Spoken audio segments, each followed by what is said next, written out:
paz de Cristo, meus irmãos. Sejam muito bem-vindos ao Papo com Deus. Eu sou o Elber e eu estou aqui para fazer um vídeo de algumas dúvidas e algumas perguntas que surgiram no nosso último vídeo sobre o Templo de Ezequiel. Então, eu anotei aqui 4 perguntas que eu achei interessantes dos comentários e eu vou estar aqui para responder essas perguntas e colocar o nosso ponto de vista em relação a esse templo. Eu quero ressaltar para vocês que a gente preza sempre pelo amor e pela união, e nós respeitamos todas as interpretações, nós entendemos. Nós não podemos concordar, mas nós respeitamos e nós não vamos fazer um sectarismo, ou seja, nós não vamos excluir irmãos por conta de um pensamento diferente, de um pensamento contraditório, ok? Então, vamos lá.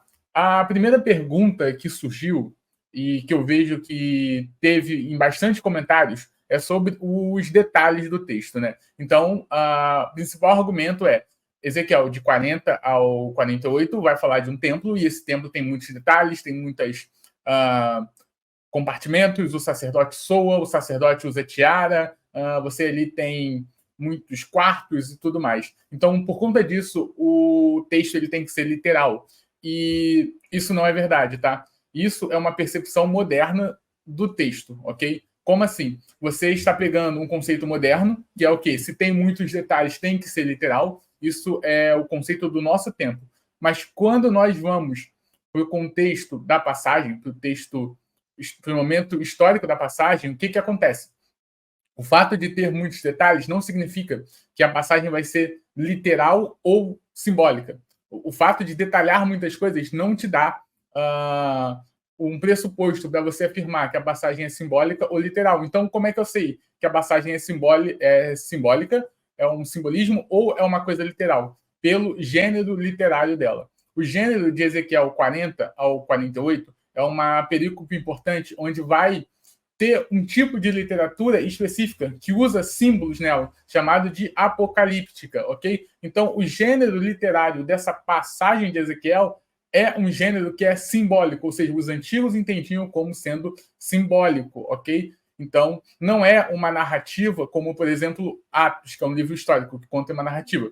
Então, Ezequiel, ele está tendo ali uma apocalíptica, um ser angelical vem, aparece a ele e mostra para ele símbolos de uma restauração, ok? E essa restauração, por mais que contenha detalhes, ela não precisa ser literal. Ele está apontando ali para uma realidade futura, para uma restauração futura, sim, mas essa restauração se dá em Cristo, ok? Então, essa é a primeira pergunta. Só recapitulando, rapidinho, o fato de ter muitos detalhes no texto não quer dizer que o texto ele é literal ou ele é simbólico. O que vai fazer isso, o que vai levar o texto a ser literal ou simbólico, é a forma com qual ele foi escrito, o gênero literal que ele é escrito, tá bom? Então, por isso que eu acho que você usar esse argumento de ter muito simbolismo, muitos elementos num texto, não necessariamente faz ele ser simbólico, tá bom? Ou literal. Segundo ponto aqui, segundo argumento que usaram bastante, é sobre o sacrifício no milênio. Então, o argumento principal, central, é o seguinte: no milênio, você vai ter, então, os sacrifícios para as nações que restaram, para os judeus que restaram, ou para um povo que restou. Então, você vai ter, pelo menos ali, 2 tipos de povos: o povo glorificado e o povo que não é glorificado. E, consequentemente, você vai ter que ter 2 tipos de sacerdotes. Um sacerdote que é para esse povo não glorificado, e os sacerdotes que vão reinar com Cristo, ok? Porém, o texto do Novo Testamento nenhum dá margem para isso. Você nunca vai encontrar no Novo Testamento referindo-se a 2 sacerdócios, tá bom? Então, o que acontece? Por que a gente não crê num sacrifício literal no templo literal de Ezequiel? Porque 2 coisas. Primeiro, nós temos o sacrifício de Cristo. Então, se você falar que no milênio é necessário um sacrifício de animal para expiar o pecado, então o sacrifício de Cristo ele não é suficiente. Ou ele é suficiente até um certo ponto, até o milênio. Passando do milênio, esse sacrifício não é mais suficiente, porque o sacrifício que vai ser utilizado é o de animais novamente. Então, você vai perder um pouquinho de sentido. O sacrifício de Cristo perde um pouquinho de sentido nesse contexto, tá? Ao meu ver. Ou você vai poder usar a segunda justificativa, que é o seguinte: o sacrifício de animais no milênio não é para cobrir pecados, é só para fazer um memorial das coisas passadas, um memorial, uma forma de instrução para o povo que ali está sendo regido por esses sacerdotes, vamos colocar assim, que não é a igreja. Outro problema. Então, o sacrifício de animais precisa ser como memorial, então nós estamos colocando o Calvário de lado, porque você está colocando uma importância a mais no sacrifício de animais como memorial do que na cruz de Cristo. E, ao meu ver, o fato principal que tem que ser memorizado, tanto no milênio e na eternidade, é o quê? É a morte e ressurreição de Jesus Cristo.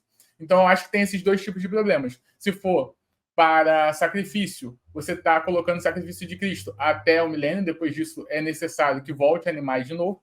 O Novo Testamento não dá brecha para isso. Ou você vai colocar como memorial.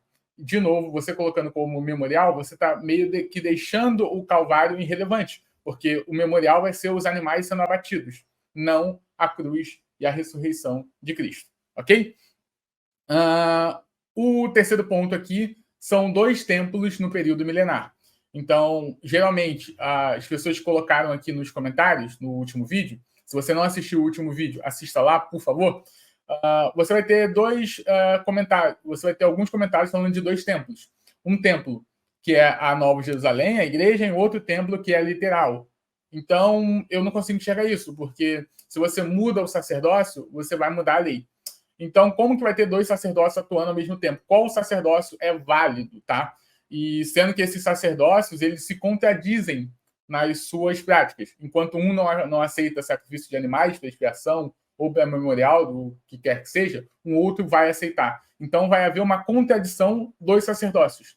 Então, como que um sacerdote vai sobrepor ao outro, vai ensinar ao outro, se as práticas de ensino deles são diferentes, tá bom? Então, esse é o terceiro ponto.